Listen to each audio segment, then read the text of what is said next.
A father told his daughter, "Congrats on your graduation. I bought you a car a while back. I want you to have it now. Before I give it to you, take it to a car dealer in the city and sell it. See how much they offer."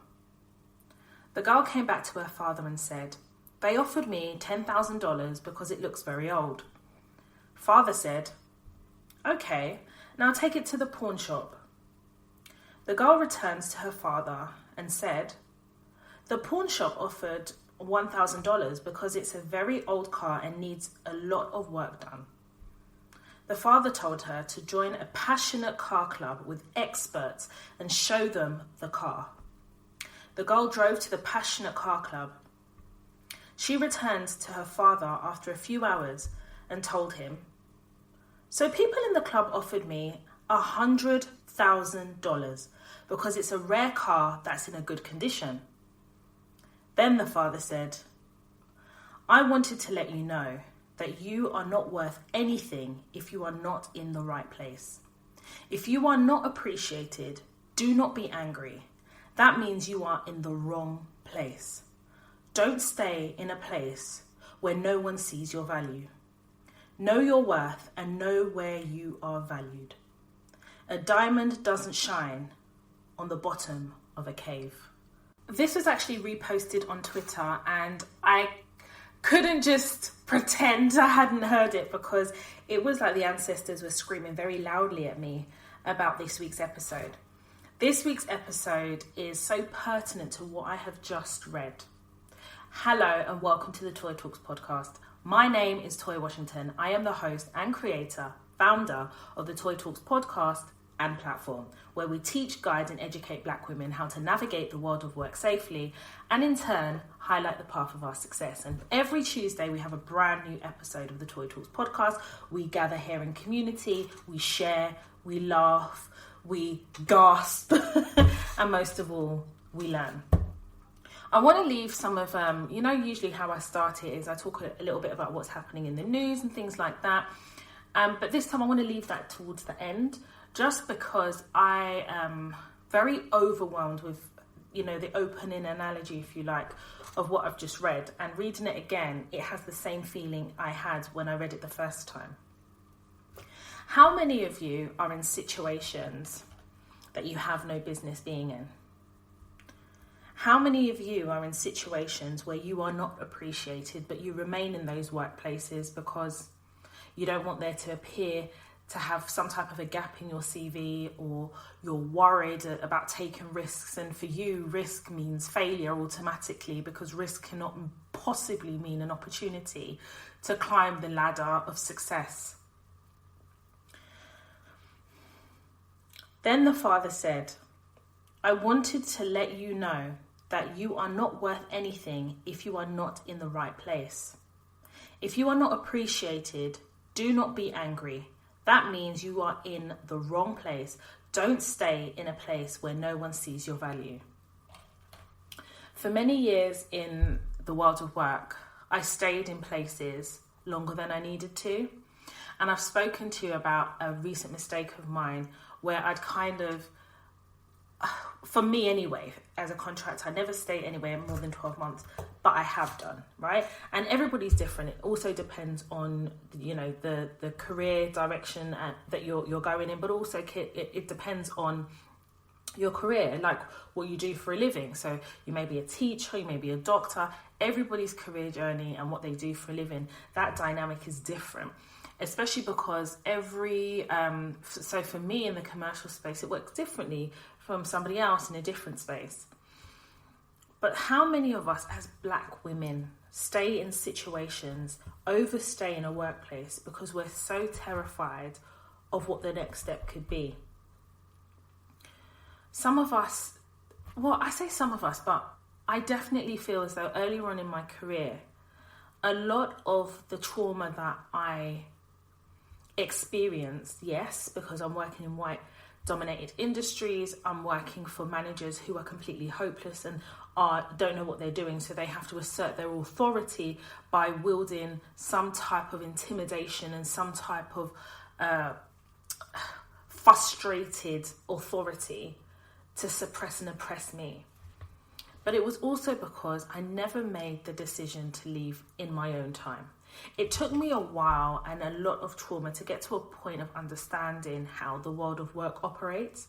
And a lot of us, I've said this before, we operate sometimes from a place of trauma in the world of work because we don't necessarily have the opportunity to work through certain situations. You go into the next role and you're working through a lot of the trauma in the hope that you're not going to be triggered before you've had an opportunity to deal with that past work-related trauma. But I often found that some of the reasons why I hadn't left previous roles was I was so terrified about being asked the question in an interview, why did you leave? You know, even that question is so, that question is quite redundant. Everybody has to leave somewhere to seek a new opportunity somewhere else. Do you know what I mean? A lot of you are not celebrated. And when I say celebrated, I'm not talking about Employee of the Year. I'm not talking about being featured in your company's websites. That's not what I'm talking about celebrating. Celebrating you can be anything from a pay increase, bonus, title change, promotion. That to me is how you celebrate somebody, because we're talking about the practical celebrations that impact your career in a positive way. You know, there's a lot of talk about breaking the glass ceiling, all of those kind of metaphoric, highly strung type of wordplay. But when we talk about breaking the glass ceiling, we understand what it means, right? We all have conversations. But what about us breaking the glass ceiling from the self-limiting thoughts we have about what the next step looks like? So some of us are happy to be in a toxic environment. And I say happy, and it's not the happy, but a lot of us are comfortable in a state of undervalue because you think that you have to suffer to be able to get to the next level. And that's not true. That's not true. Why did you leave your last role? Because I was no longer being challenged and therefore I wasn't growing. And if I'm growing, I'm staying stagnant. And if I'm stagnant and I'm not growing, how am I able to develop myself as a person and my career? Simple. To remain in a place that you're not valued, it's like co-signing that self-limiting, oppressive nature that workplaces try to create to subdue you to stay in that position. And human resources are also have a hand in pushing the oppressive narrative. Because we've spoken about HR before. I had a previous episode. I've got a previous episode dedicated to HR and previous episodes where I have spoken about the role of HR and the role that they've had in my career. But I want us to flip it slightly and look at the role of HR in the continuation of oppressive behaviour and oppressive rhetoric that keeps you in a situation. So I'll give you an example. You find the courage, you find the strength to go to HR and either make a complaint or bring something to their attention, because you have to remember, when you go to HR, you're not necessarily making it formal. Until you trigger the formal process officially, it remains informal, if that makes sense. You have to be clear about making something formal. So when you go to HR, it's informal.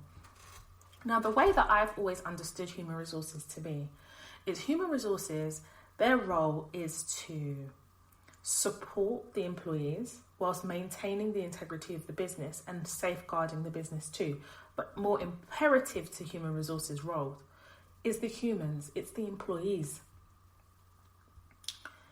Every step of my career in any organisation where I've ever had to interact with human resources, I've never had a good experience. I feel like even onboarding a new starter, and I'm talking about when you're working for some of these big companies, the big 4 companies, some of them, their human resources ain't great. And already you're on the back foot and you're thinking to yourself, this is such a massive company. Surely they must have a HR that can do something simple as process and onboard new starters. But when you really understand how human resources work, it's when there is a problem or a issue regarding an employee and somebody else. That's when you know the fibre of human resources. Now, I say this fully appreciating that I do have a couple of friends who work in human resources. I have one of my friends who is the head of human resources for one of the big four. And we have conversations all the time. We're in group chats, we chat all the time. Sometimes she even calls me and asks for advice. Yeah? But something that I've always been very clear to her and my other friends who are in HR is, HR ain't shit, in my experience. HR ain't shit. Because more disappointed than anything else, I've been more disappointed in human resources because you look at them as the people who would pursue fairness. And I told you, human resources are not there to resource the humans. They're there to protect the organisation. It's as simple as that. But it will continue to surprise me at how bad they are at that. And what tends to happen is when you go to human resources, one of a couple of things happens, right? One, you'll be gaslit. Yeah, they will gaslight you. Because human resources at that point have decided to protect the organisation. So if they gaslight you, they are removing the potential risk. Because as soon as you make a complaint or you bring something forward to HR, you become a risk. You become a risk to their reputation. You become a financial risk if you choose to take them to employment tribunal. You become a risk to sharing with other employees your experience. You become a risk because it may, if it gets to a point where it goes to employment tribunal and you're working for a private company, it has to be shared with their shareholders in some instances. So you can see the magnitude when we go to HR, what you're actually, how human resources are actually seeing you. But even when there is evidence, overwhelming evidence, HR will gaslight you. And you've got to be strong. You've got to be strong in asserting your value. Because, you see, a lot of us take on roles for different reasons. Some people take on roles because, you've been looking for a long time and you need to just make some money. Some people believe this is the role you're taking because it's a step-up role. This is the role that's going to get me to the next level, or get me my foot in the door. Some people take roles because they've worked all their career, all their education to get this role and they've got it. Some people want to climb the career ladder.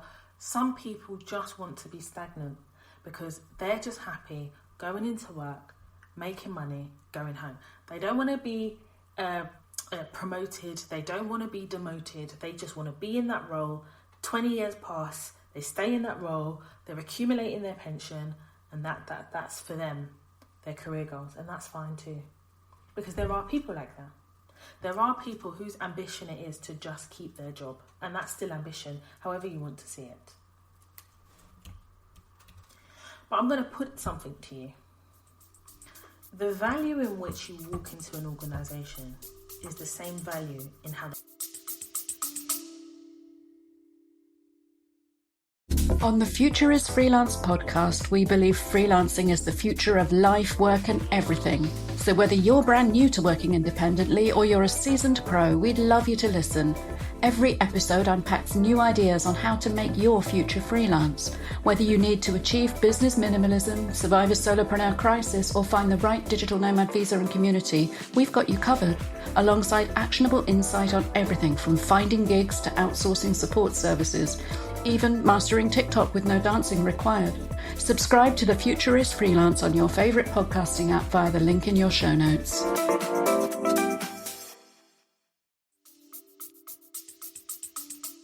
Going to treat you. So if you walk in not valuing yourself, an organisation is not going to value you. And in turn, human resources ain't going to do that. You see, when I look at the world of work, it's not just about the managers. It's not about just about your line manager. HR are involved in that.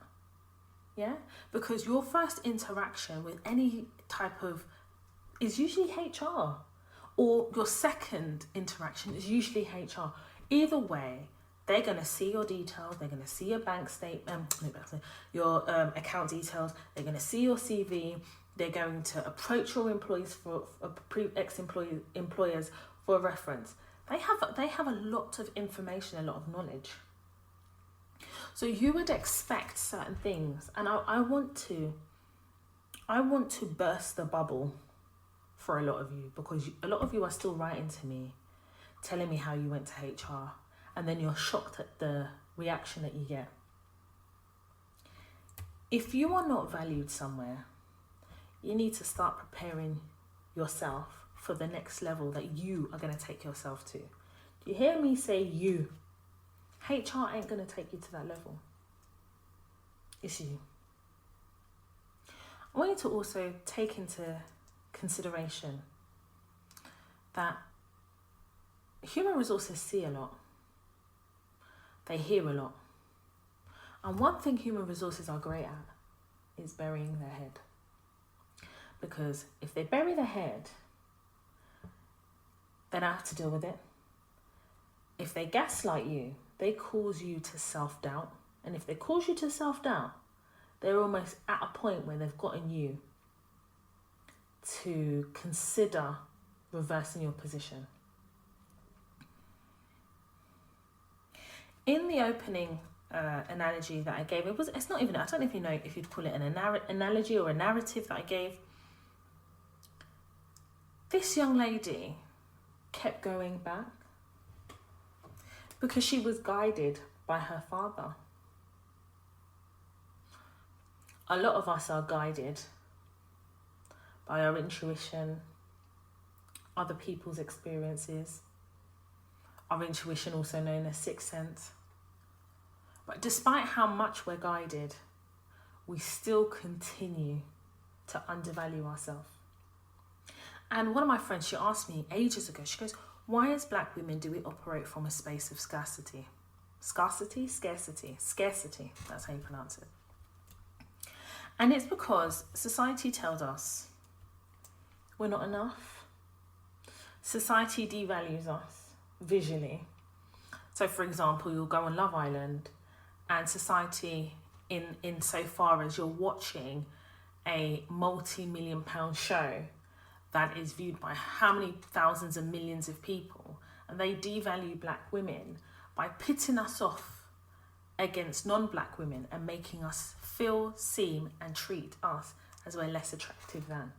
So we're visually consuming those things. You'll go into organisations and they will talk to you about diversity, but you're the only person in your team that is black. Senior management doesn't reflect, the diversity that we see in society. Senior management, not one black person in sight. That is how society devalues us.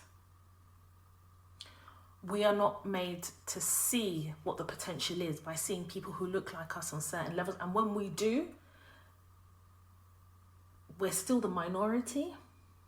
And I'm not sitting here saying we must be the majority. But we shouldn't get excited when we see... Well, we should get excited when we see people who look like us, but not excited because we never see people who look like us. So when you do you understand? It should be the norm and not the exception. So you can see that in society in general, what we're consuming, the things we're seeing, the things we're experiencing is to devalue us. So when my friend asks me, why do we as black women operate from a space of scarcity, it's because we're made to feel that we have no value, that we're not enough.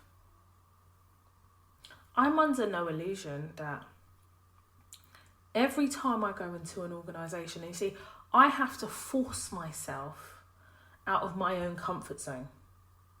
So I typically don't like starting again. I don't like things that are new. I like status quo. Yeah, that is my default personality. But being a contractor forces me to start again. It forces me to start again. It forces me to remind myself and I say remind myself, but maybe that's not the right word, but follow me here. I'm best in class at what I do, and I believe I am. I'm a subject matter expert, but everywhere I go, I'm having to start again to show that that's what I am. Because I was so devalued in previous organisations where I was typically a perm member of staff, that I was then forced into recognising my value because I was training all these people, mostly men, who were earning twice as much, but I had twice as much education and experience than them. Because I was so devalued, it forced me out of my comfort zone. It forced me to go into another part of my industry to recognise and realise my value. And that value came from financial value, it came from recognition, and it came from understanding the worth I bring to an individual, to an organisation, because of my experience and level of education. And now do you understand that if you think you can only place value on money, it's not always enough. The value that you have to place is also on your development. Because people are still emailing me, saying to me, your manager hasn't done, HR said. And they're not honouring that because they do not recognise your value. When you start putting your value in the forefront of your decision making, you will start realising your value quite quickly. This young lady in the narrative, she went to a car dealership, she went to a pawn shop, she went to a specialist passionate car club. She kept going. And as she kept going, the value was increasing because she was taking a risk. The risk is rejection. And it didn't stop her. They offered her 10,000. She went back again because she was guided. They offered her 1,000. She went back again. Then they offered her 100,000. You have to be in the forefront of enabling yourself and others to realise your value. You can define what your value is in the same way that you can define success. But value is one of those things that either appreciates or depreciates depending on the decisions that you make. My value appreciates because I continue to sow into myself. I continue to invest in myself. I'll do courses. I'll move organizations to make sure that my value appreciates. I don't want to stay anywhere longer than 12 months because I want my value to appreciate. Those are my decisions through experience. I will do these short courses. A lot of you know me from Snapchat when I used to be going to work during the day, leaving work at 6 to go to a night course to do my level 4 diploma in tips. It's a shame that we didn't have Snapchat back then when I was in university. You guys would have seen what trekking is to uni. Should we talk about law school? Or should we talk about my masters? Which one do you want to talk about? Because I've shared everything with you guys. When I was at law school, and in the evening I had to pick up evening job, go into these offices to clean toilets. The same offices I walk in now because they've invited me for interview. Those same offices are the ones that I used to go and clean. Because you see, I knew what my value was. So during the day, I was appreciating in value. And at night, I was sowing into my dreams. I was sowing into my value so that my value can continue to appreciate. But some of you are depreciating in value. Yeah, I said it. I'm going to tell you guys the truth. I have to say it. Some of you are depreciating in value because you are allowing society, you're allowing your organizations and your managers to quantify what your value is. So when they're not putting you on them courses, you're depreciating because you're waiting for them. How can you wait for somebody to give you permission to add value to yourself? That is some bullshit I've ever heard in my life.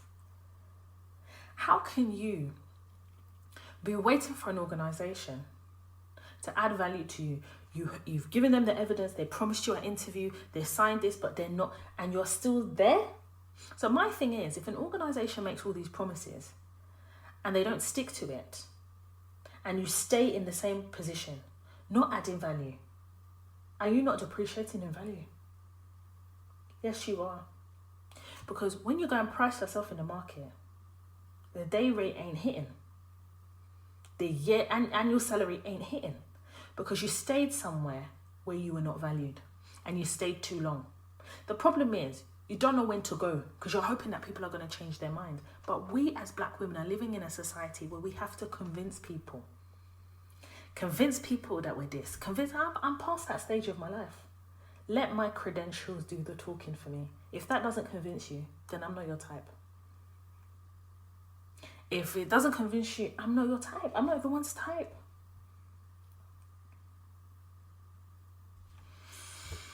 So you guys remember last week's episode and a couple of episodes ago, I told you about the lady Florence. I'm consulting as a contract in a particular organisation.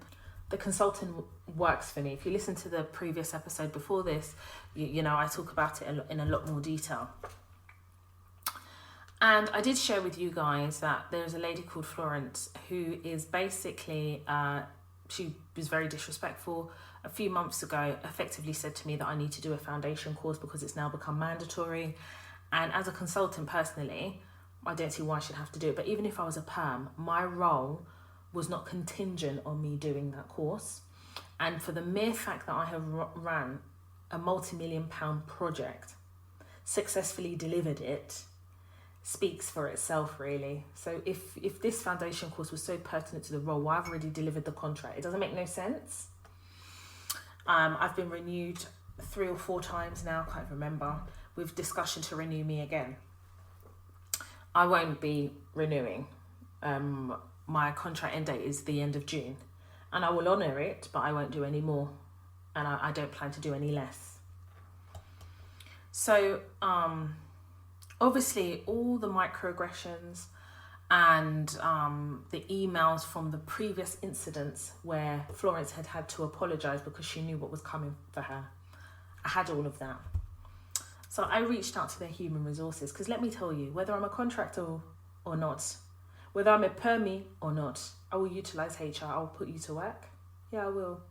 Because if I ruffle your feathers just a little bit, if I shake you just a little bit, you'll understand how a lot of employees feel working for you.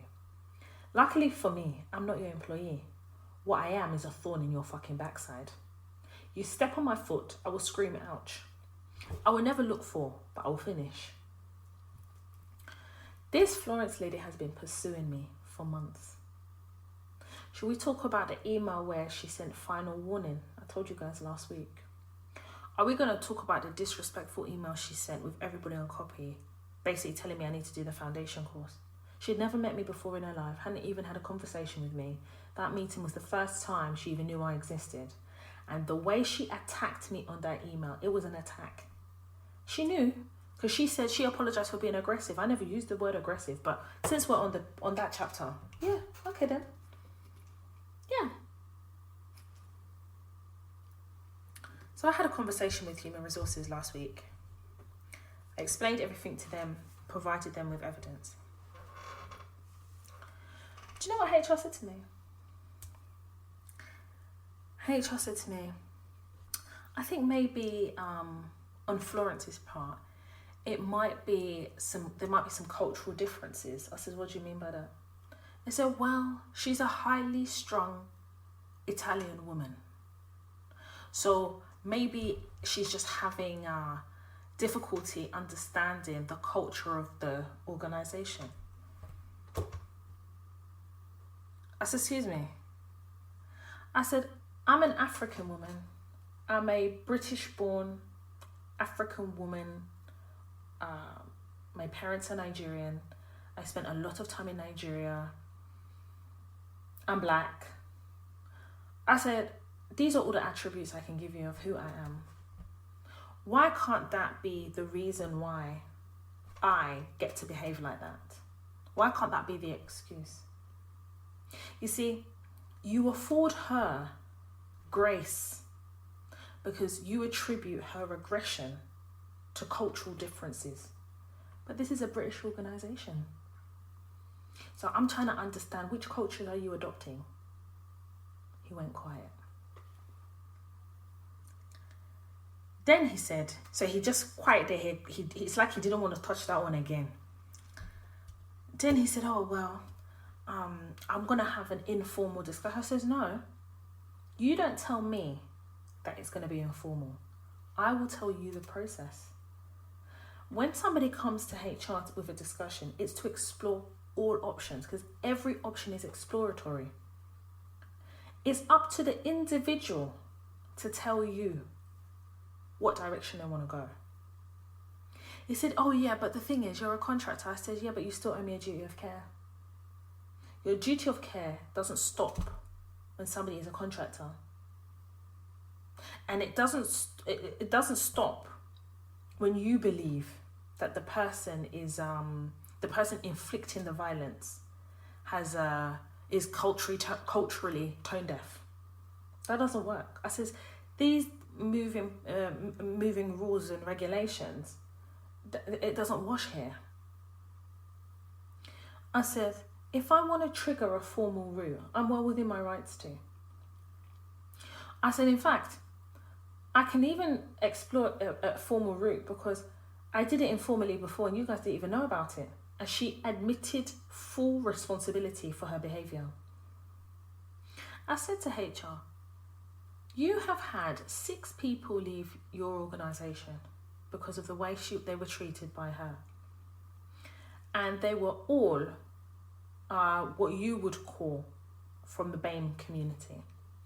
And I know this because people talk and I've heard stuff. He went quiet. I said, so what I'm going to do is I'm going to give you an opportunity to decide how you in HR are going to manage this. Because from where I'm sitting, you guys are encouraging this behaviour. And in encouraging this negative behaviour, you are devaluing me as a human, as a woman, and as a black woman. In my capacity as a contractor. Yeah, I had to reinforce it to let him know. He said, so Toya, I've heard everything you have to say and I'm going to take that away. But I do need to let you know that the managers have all decided that that course is mandatory. So I feel as though you will have to consider doing it. I said to him, over my dead body. He said, pardon? I said, over my dead body. I said, is that culturally tone deaf? He went quiet. I said, I'm sure you'll be hearing from me shortly. Take care, have a good weekend. He goes, bye, Toya. Put it down. I want to let you know something. I couldn't give a shit. I don't care. Because I am a contractor. Because I get to dictate my value. I get to dictate where I realise that value, i.e. which organisations I go to. But more importantly, I wanted to do that because I knew what was going to happen, because all these people who have left because of this woman, HR ain't done anything. So I'm no different. But I wanted to do this to show you guys, because I knew I need to bring that content to the podcast. Just to give you, and the thing is, I feel like I have done this in previous episodes, but I'm going to have to keep reinforcing this to you all. If you're waiting for an organisation to realise your value, it's not going to happen. I'm telling you, drop dead tomorrow, in 6 months' time. I'm lying. Less than 6 months, they've already advertised your role. That's after they've sent roses to your family, if they do, and cards. Stop placing your value on organisations and place value on yourself. So there was something I saw it on Twitter and I wanted to read. I've just seen a contract valued at $338,000 a year equivalent, £15,000 a month after deductions. I made a promise to myself to see my current contract through, and now I'm side-eyeing that promise. Just mind-blowing what money is out there to be made. And somebody replied, take it. I turned down a £1,300 a day contract last year because of loyalty to my current client. Regretted it every day since. Listen, you guys that are doing too loyal to organizations are losing money. Look at this. He just signed off on somebody else's contract of $338,000 a year equivalent, which is £15,000 a month after deductions. You signed off on it for somebody else, so maybe you negotiated that contract, but it's not you that's taking home that money. And now you're regretting it because you were too loyal. And as I read the thread, his justification is it will pay dividends in the end. Okay, all great. So why did you come here to tell us all of this? Some of you are so loyal to these organizations, when they burn you, you get angry. What have they invested and done for you that makes you so loyal? Is it your father's business? I don't understand. I need someone to help me to understand. I'm going to be really honest with you. Whether you are a perm or a contract, you better be a career mercenary. Yeah, you better be. And remember I told you, whether you're a perm employee, temporary, part-time, contractor, you are your own brand. You are. So when you devalue your brand, you want somebody to then see your value. I don't understand. It's a warped cycle. As far as I am concerned, I'm a mercenary. There are things that are non-negotiables, but let me help you to understand. I'm here to collect all the bag. I be getting to the money. Everybody bad. Honey, I'ma get to the money. And I'm honest about it. I'm loyal to myself. And I'm honest about it. And I'm loyal to myself. Because I realized that when I put all my loyalty into the basket for employers, they shat on me. That's why this one that joined the organization 5 minutes ago, who you've managed to manipulate me to train, is earning more than me and has less than half of the experience I do, took less of the education.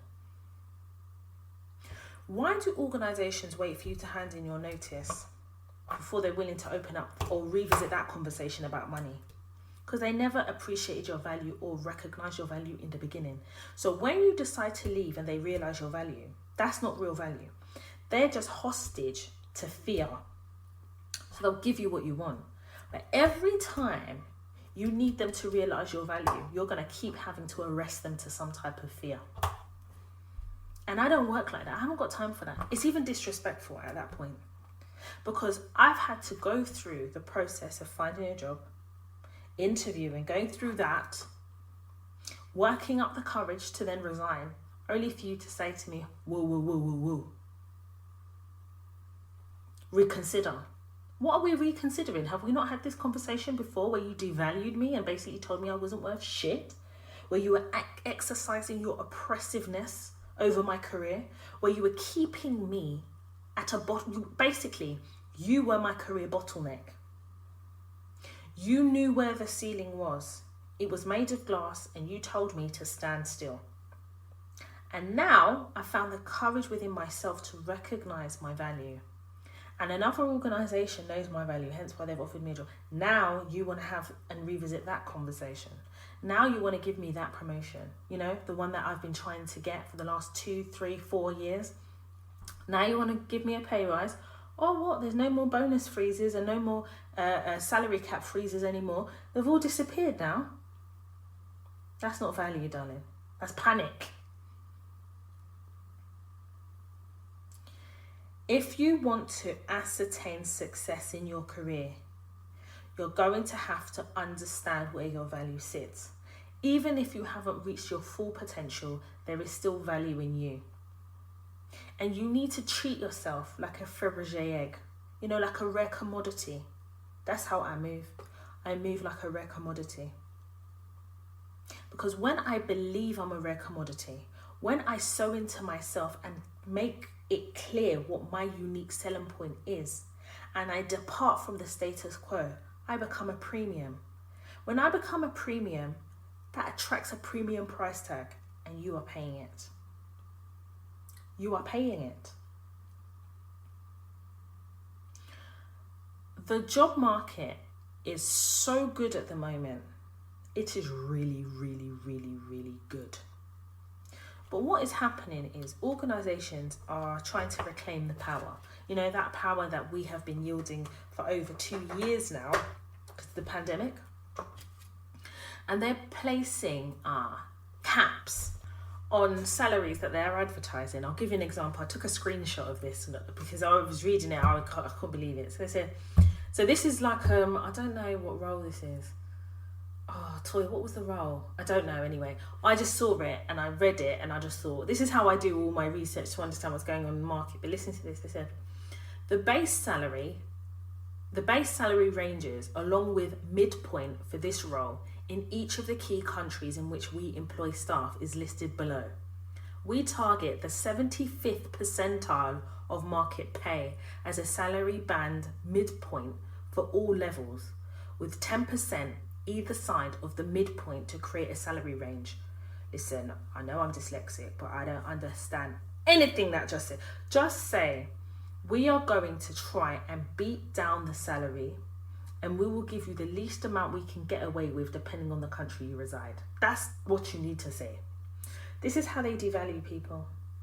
They devalue, HR will devalue you when you're there. Your managers will devalue you to keep you there when they know that they should be encouraging and stimulating growth in your career. And there are organisations that will devalue you in the market to beat down. You see, if they get to beat down your value, then what they will do is use that as a benchmark for the rest of the market in your field. Listen to this. So Germany, 77,973 euros to 95,300 euros, the midpoint of which is 86,637. No, my midpoint is the 95,000, mate, because that's the highest I can get in that. See all this midpoint. This is how they use multiplication and Pythagoras theory to come and confuse your brain. And as they're doing all of this, those who do not know accept. And then when you go into the organisation, you're hit with regret.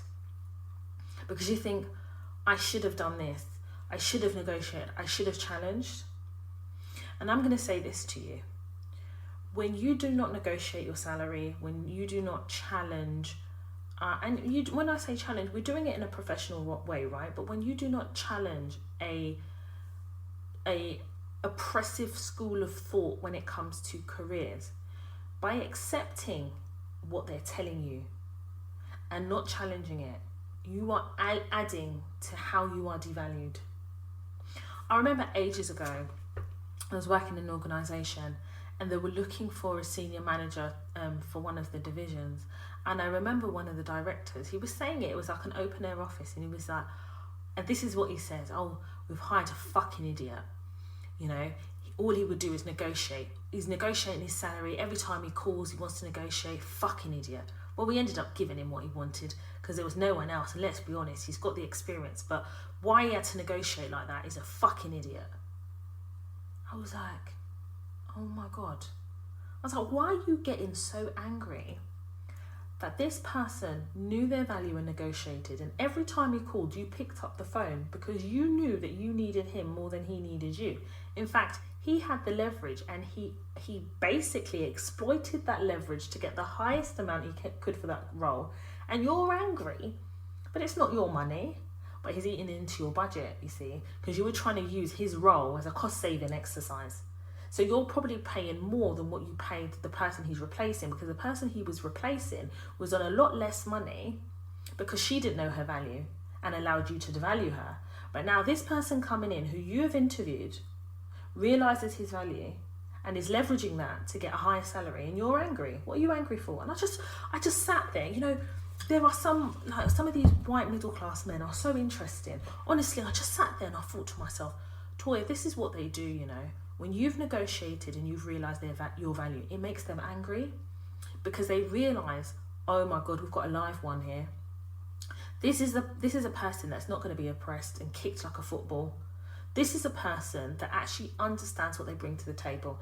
And the problem with someone like that is every time they deliver, and at the end of the year when we're talking about bonuses, we're not going to get away with saying, oh, we're not doing bonuses this year.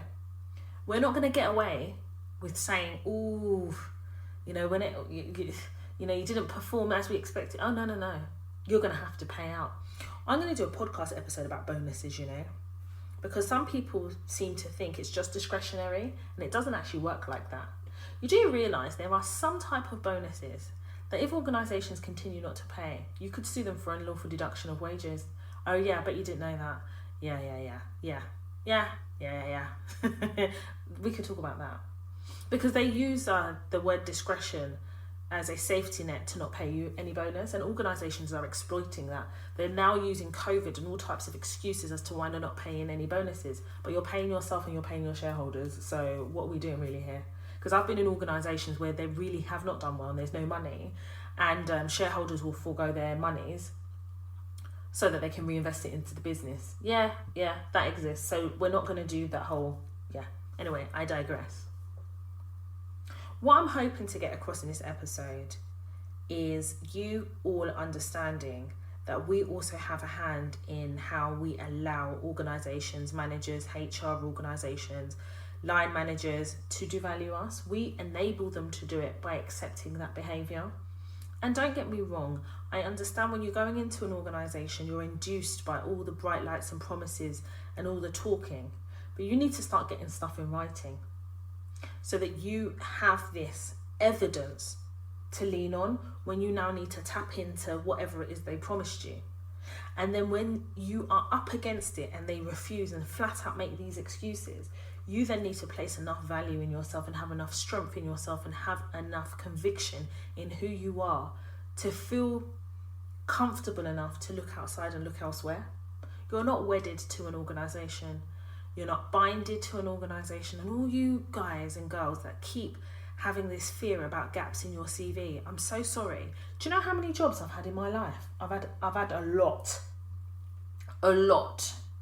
And believe me, there is no type of gap that's ever stopped me from attaining the success I want to attain.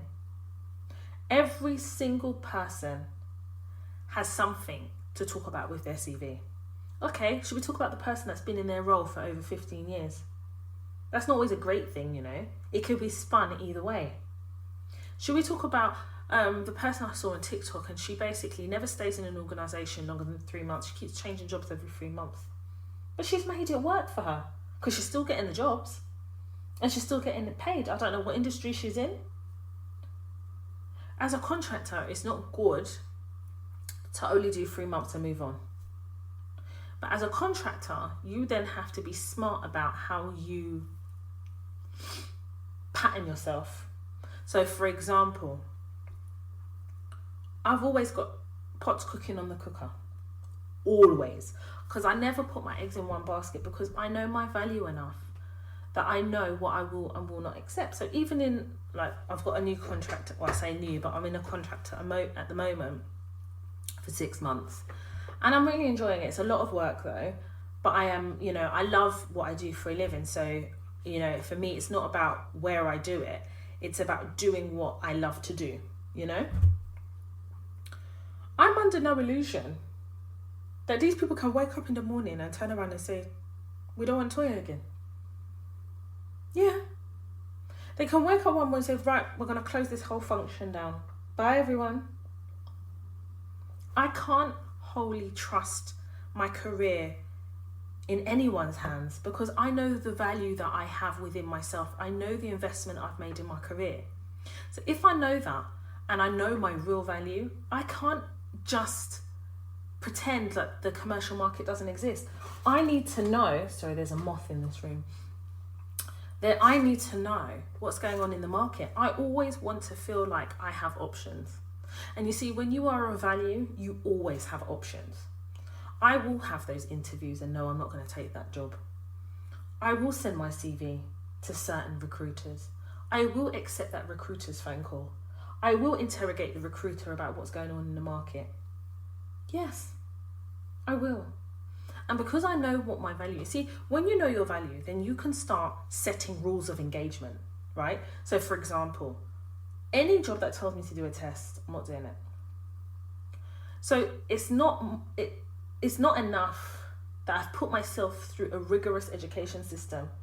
It's not enough that I do all these courses in my own time. You now want me to do your test. Why? No, I'm not doing that. We have an interview. Ask me all the questions. Ask me all the, what do they call it? They call it certain, I can't remember what they call it now, my mind's blank. But all those practical questions, ask me in the interview.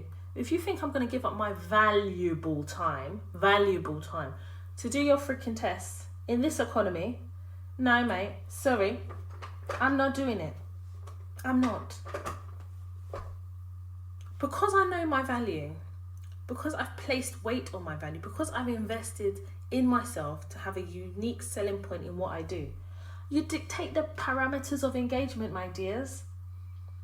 Sorry, I'm not coming one day a week in your office. That's not going to happen. It's fully remote or it's not. And if it's not, I'm not interested. Can you see how when you recognize your value and you continue to add to your value, you now start having valuable conversations? You do. Because at some point you need to cash in on that value. So you start having a valuable conversation. You know how good it feels to say no. It's as good as saying yes. When you valued yourself properly. No, I'm not interested in pursuing the second stage of this interview. I don't think it's a good cultural fit. Yes, because now you're starting to place certain emphasis on certain things because you know you're valuable. So things like cultural fit is not a forgotten thought because you really need this job. It's something that now becomes a prerequisite for you to then proceed and organise. Do you understand what I'm trying to say? Even if you need to take this job because you've been unemployed for a long time, you make yourself a subject matter expert, create the value, and then benefit from it. The point I'm trying to make here is, unless you are willing to recognise where you are valued and act where you are devalued, unless you're willing to put yourself on that level, you're going to find it really hard in the world of work. Every single person in the world of work has some type of value. You must have some. The difference between my value, his value, her value, it's how much emphasis is placed on that value. So when you are a subject matter expert, your value is higher because you're a premium. Do you understand? We as black women have a hand in how we are valued in the world of work. And there's no greater value than the value you place on yourself. I feel so grateful I'm able to have that conversation with HR, right? Purely to bring it to the podcast, because let's really be honest, I'm out in a couple of weeks. I'm not interested. Like my what did it say? I went on ministry there and my assignment is complete, so I'm done. And I did it to the best of my ability. What they can never say is, Toya you can't, because I mind my own business and I delivered. Imagine going to the senior sponsor and senior director of this project saying, you are audit ready. Has anyone ever told them that before? No? You're audit ready. These times you're not going to be audited till the end of the year. You're audit ready. My assignment here is complete. Please pay me my money. Let me go about my business. When you manage your career like a business, when you manage yourself like a business, people will deal with you like a business. This one that HR is doing, listen, let me tell you what's going to happen. Next week, they're going to come to me about renewing the contract. I'm going to say no. I'm going to tell them I'll work my contract until the end of the month. That's it. HR will now forget that cultural differences, and they'll be begging me. They'll probably give Florence a warning or whatever they want to give her. You know, maybe because she's Italian, they will give her a hug first before they give her the warning. Yeah, because, you know, when you're non-black, you get pampered more. They're more empathetic. Oh, it must be a cultural issue. But when you're a black woman, no. They see us as the problematic one. Okay, cool. Then don't come to me now and be singing a different tune. They're going to beg me to stay. They're going to up my rate. Me, I've upped it to the maximum I know that they can afford anyway. They'll up it. They'll give that woman a final warning or cautionary warning. I don't know. And try and get me to stay. But I'm not going to. And I'm going to tell you the reason why. Because I know my value. And my assignment is complete. And when you know that your assignment is complete, it's time to move on. Otherwise, you become a squatter, an overstayer. And at the risk of being a squatter and an overstayer, I know the importance of leaving on a high. When my value is high enough that you recognize what I have brought to this organization, the table, and this project, I'm leaving on a high. Because any longer, I'm going to get feet. I got to go. That's why. And also as well, I've got another assignment, and I'm adding to my value because I'm adding to my knowledge. If you're not adding to my knowledge, you're depleting my knowledge because I'm stagnant. And me, I'm dyslexic. So if I'm too stagnant, I go and look for mischief. Let me go and realize my value somewhere else. So those of you who have received that message, I hope it sits with you. I hope it encourages you to act. I hope you've been able to take some lessons out of what I've told you and build upon yourself in your career to understand your value, obtain your value, add to your value, and leverage your value. So, maybe I should leave it for another episode because I think so. I did share on Instagram my experience on Saturday when I was invited by my auntie to come to her church because she was doing some type of like charitable event, and I was actually hoodwinked into 2 services and what can only be described as a personal fundraiser for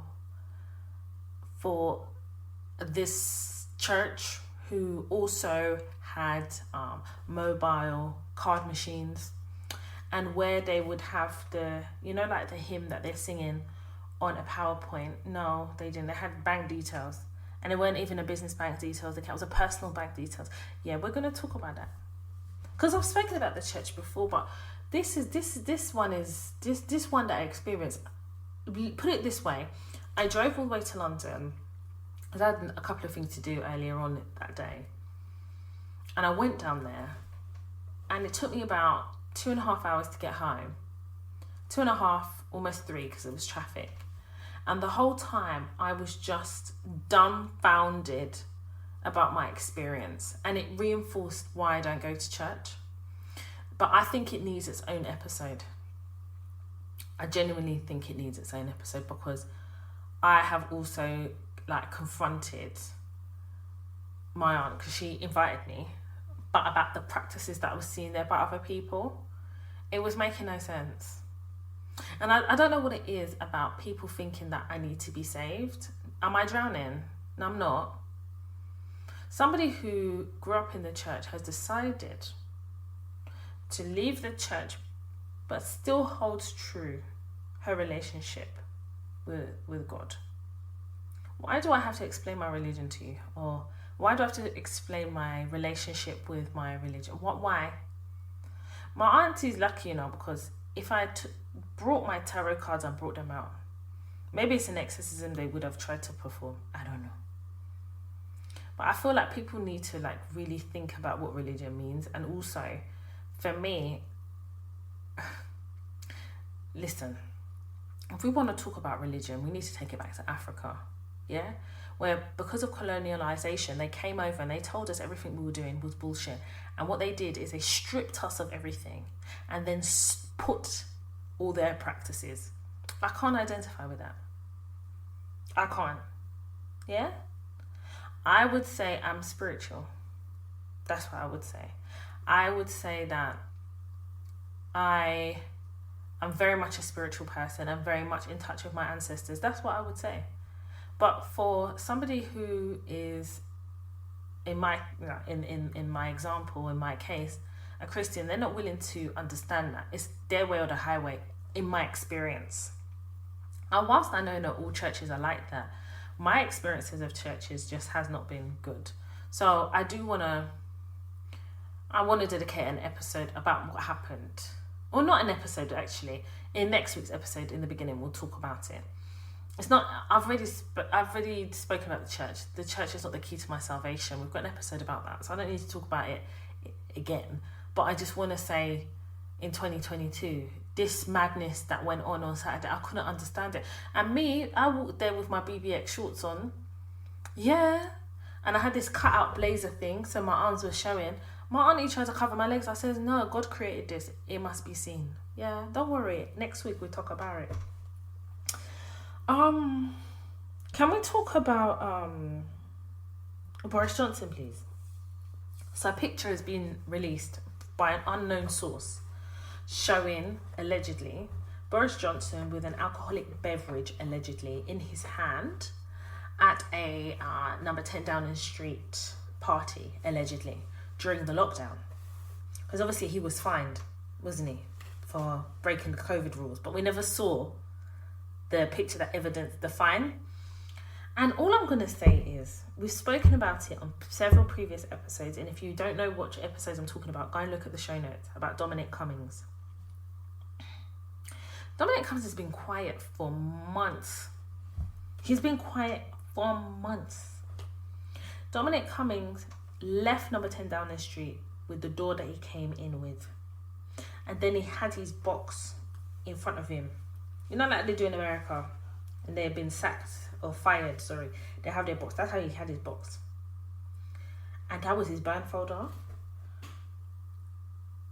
Do you know how deep his burn folder is? That man's burn folder is so full. Yeah, it's so full that the Conservative government are terrified of him. Listen, this man is unprecedentedly quiet. Unprecedentedly quiet. Is that even a word? He's quiet. In the summer, remember, he was doing parliamentary committee question. He was going on tour, talking, and then he stopped. And let me tell you something. I'm not saying he's behind the release of that picture, because I don't know. What I'm saying is Dominic Cummings is active. Because some of you stay active and telling everybody what you're going to do to this organisation. I'm going to write this letter. I'm going to do the ga. Sometimes use your burn folder to move in silence. When you're ready to do these people, let them not see you coming. Don't go around telling them the evidence that you have in your burn folder. I've already taught you guys how to use that burn folder in a previous episode. No, some of you don't. You'll go there and allow your burn folder to burn you. Yeah, because if you tell them the evidence that you have, they will now find their own evidence to mitigate what you're saying or to use as a defense of what you're presenting. Not Dominic Cummings. Dominic Cummings says, I come here fearing no one. My man is doing resident WikiLeaks and nobody can say anything. The man is quiet. But it is white privilege that keeps Boris Johnson in that position, because I don't understand why he's still there. It's only in this country a sitting prime minister would breach his own COVID law and own COVID rules, be fined. When you're fined, that means you're found guilty and still remain the prime minister. What's going on? And then a lot of these politicians will have the audacious audacity to call some African prime ministers and leaders corrupt. Well, if they are, they're learning from UK. Yeah. UK, ungrateful kindreds. That's what I call them. Ungrateful kindreds. If any country is corrupt, check the history. They were touched by the UK spirit. I'm telling you. Listen, I'm going to leave it there. I'm going to say those who have ears, let them hear. Those who do not hear, unfortunately, you will feel. So better we come and hear, learn, grow, be better, cover ourselves in knowledge, understand our value. The common theme of this episode is knowing your value, ascertaining your value, leveraging your value, making sure you build on your value, being a subject matter expert so you can build on your value. I'm sorry, I'm not waiting for you to come and quantify my value. Me, I know what my value is. What will quantify it is making sure I leverage that value to get paid what I deserve, to get the roles I deserve, to build on my career and to grow. Thank you guys so much for listening. If you want to follow me on social media, I am very active on Instagram. My personal Instagram page is Toya_Washington. Of course, the Toya Talks podcast has its own Instagram page, which is Toya_Talks. I am also on Snapchat, which is the birthplace of Toya Talks, and it's Toya_Washington, and TikTok is Toya_Washington as well. We have a website, toyatalks.com. We also have masterclasses on that website, so if you haven't already, go and have a look. Also as well, we are going to be doing some updates to the website. There's a lot of things that I'm working on, simply because I feel like, I know, and maybe it's for another episode, but I definitely feel as though I'm just kind of a little bit jaded at the moment. And I think it's just, I always have a lot of plates spinning, and I've dropped a couple of plates, and I'm just exhausted, because of everything that I feel like I have taken on. And I think sometimes I overcompensate for certain things by taking on a lot of stuff. It's like it's the first daughter syndrome. I'm actually suffering from the first daughter syndrome, where we feel like we have to take on everything. And when it's now time to prioritize ourselves and what we're supposed to do, because we're prioritizing everything else, certain things slip. Especially when you're younger and you're having to prioritize your siblings, the ungrateful shits. You never really put yourself first. So then when you go into adulthood and you start to set boundaries that you really should be setting, or even when you become, and it's difficult to then start prioritizing yourself. And if you know anything about me, or if you follow me on socials, I'm always doing something. I'm never not busy. But it's also meant that certain things have slipped and dropped, which I'm not particularly proud of. But then Kay said something to me today, and he says, you've got to be kind to yourself, Toya, because you put out content every single week, and you've been doing that all by yourself. You edit all on your own. No one helps you. You do all of that yourself. Then you've got a whole business that you run, and you do it seamlessly, and you recognize you need help. That's why you've got an assistant. But then you're also elevating in your career, and you're doing all this other stuff that people will never hear about. So you need to give yourself grace, take the learning lessons, and do better. So that was some great advice that I got today. And I also have a therapy session this week as well, so I'll be talking to my therapist. I just also want to say, I'm seeing all your tweets and stuff, because I'm not as active on Twitter. My handle's Toya_W. I'm not as active. Hashtag Toya Talks or Toya Talks podcast, or both. I need to be a bit more active on there, but I'm seeing all your tweets, and some of you are really taking me to task about some of the content that I need to provide you guys with. And I'm hoping that in a couple of weeks' time, I'll be able to tell you a lot of what's been going on behind the scenes with my business that has really stressed me out, and that has really caused me to delay a couple of things as well. And it's caused me to just kind of take a step back as well, because maybe people make businesses look like they're easy, but they're not. It's not easy to run a business. I am a business because of my career. We are all businesses, but then running a business that is a separate legal entity to me is also a lot as well. And there's not enough hours in the day, and there's just not enough. There's not enough hours in there. There's just not enough time, But yeah, I'm hoping after I release this consultancy contract at the end of June, it frees me up a bit, and it allows me to kind of focus on the things that I want to focus on. So yeah. Anyway, that was a bit of a rant over. Thank you guys for listening. Thank you guys and girls for listening to this podcast episode. I hope it resonates with you. I hope it sits with you. If there is somebody that you know that is going to benefit from the podcast, this, or maybe even this episode, please be so gracious as to forward them the podcast and forward them this episode. Also as well, I am encouraged by the fact that a lot of you are re-listening to some of your favourite episodes from the Toy Talks podcast platform. And I always say, like, this is why I did the podcast. I wanted to have a body of work that you guys and girls can come back and listen to. And sometimes you will learn the first time, and then you'll go through a situation, you'll re-listen, and you relearn something else, and you're able to use it on a practical level in your careers. And that's all I could ever want from the podcast, just a body of work that you can revisit, a body of work that new listeners can find and discover, that can guide and teach you as you navigate the world of work as Black women. As me too, like, I'm sharing my experiences with you. I'm still navigating as well. I have attained success. There's more success to attain, but I'm also navigating. I'm sharing all the gems and providing you with all the blueprint. So please also do the same for other fellow Black women who have not discovered the podcast, who are going through things at work and need that community in the podcast to be able to breathe and acknowledge also that they're not the only ones going through it, or at least if you're going through it, you're seen, you know?